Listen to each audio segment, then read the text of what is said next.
नमस्कार दोस्तों, स्वागत है आप सभी का उत्तराखंड इतिहास के एक और न्यू सेशन में। इससे पूर्व हमने योधेय राजवंश पर चर्चा की थी।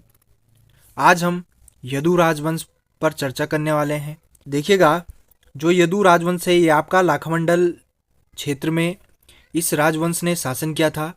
तो देखिएगा, लगभग चौथी पाँचवीं सदी के आसपास सिंहपुर लाखामंडल में यदु राजवंश का शासन रहा। तो चौथी पाँचवीं सदी के आसपास आपका लाखामंडल जो क्षेत्र है देहरादून के अंतर्गत आता है, वहाँ पर यदु राजवंश का शासन रहा। और जो लाखामंडल है इसका पुराना नाम सिंहपुर है। ठीक है, ये आपको थोड़ा ध्यान में रखना है। नेक्स्ट है, यदु राजवंश का संस्थापक सेनवर्मन था। जो यदु राजवंश है उसका संस्थापक राजा सेनवर्मन है। नेक्स्ट पॉइंट है, यदु राजवंश के बारे में जानकारी हमें लाखामंडल के लक्षेश्वर शिव मंदिर से प्राप्त राजकुमारी ईश्वरा के शिलालेख से मिलती है। देखिएगा, सबसे पहले लाखामंडल में जो लक्षेश्वर शिव मंदिर है यहाँ से राजकुमारी ईश्वरा का शिलालेख प्राप्त होता है।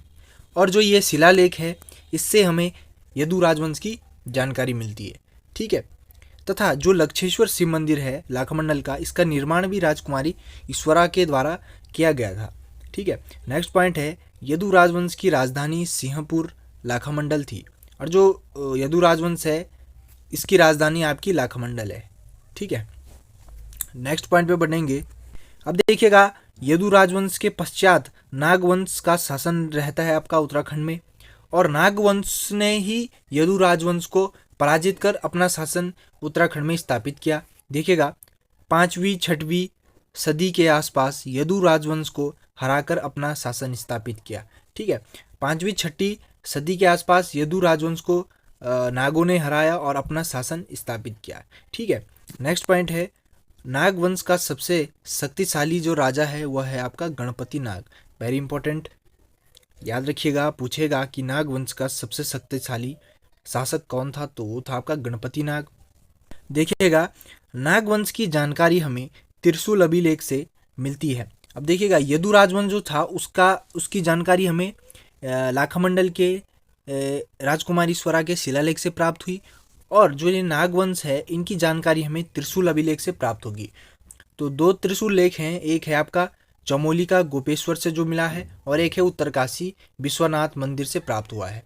तो दो त्रिशूल अभिलेख से हमें नाग शासकों की जानकारी मिलती है। तो देखिएगा कौन कौन से वो त्रिशूल अभिलेख हैं, तो देखिएगा, गोपेश्वर के गोपीनाथ मंदिर से प्राप्त रुद्र हिमालय अभिलेख से 4 राजाओं की जानकारी मिलती है।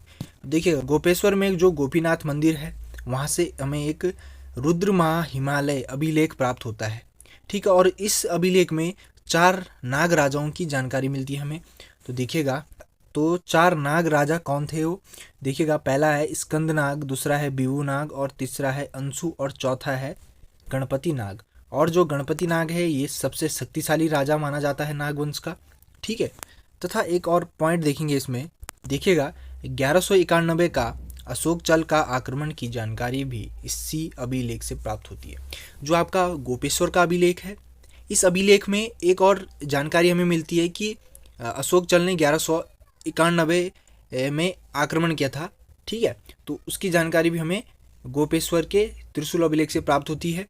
तथा 4 राजाओं की जानकारी भी हमें गोपेश्वर के गोपीनाथ मंदिर से जो अभिलेख मिला है उससे प्राप्त होती है। तथा जो उत्तरकाशी है वहाँ से भी एक त्रिशूल अभिलेख मिलता है। तो नाग शासकों की जानकारी हमें 2 अभिलेख से मिलती है।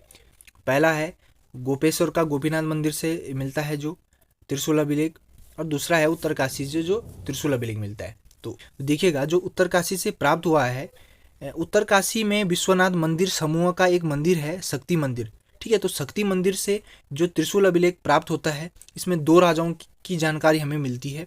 पहला है आपका राजा गुहा, दूसरा है नागेश्वर नाग। तो 2 नाग शासकों की जानकारी मिलती है हमें। नेक्स्ट पॉइंट पे बढ़ेंगे, नागवंश की राजधानी पाताल भुवनेश्वर रही, जो कि आपका पिथौरागढ़ में पड़ता है। ठीक है, देखिएगा, नाग शासकों पर कन्नौज के मोखरी वंश ने आक्रमण कर अपना शासन स्थापित किया। अब देखिएगा, नाग शासकों पर अब आक्रमण हो जाता है कन्नौज के मोखरी राजवंश का। ठीक है, और उत्तराखंड में अब मोखरी राजवंश का शासन रहेगा। तथा इससे पहले हमने देखा था यदु राजवंश। यदु राजवंश पर नाग शासकों ने आक्रमण कर अपना शासन किया तथा अब नाग शासकों पर मोखरी राजवंश ने आक्रमण कर अपना शासन स्थापित किया। तो इसी क्रम में हम नेक्स्ट वीडियो में मोखरी राजवंश पर चर्चा करेंगे। उम्मीद करता हूँ आपको यह सेशन पसंद आया होगा। मिलेंगे ऐसे न्यूज़ सेशन के साथ नेक्स्ट टाइम। तब तक के लिए जय हिंद।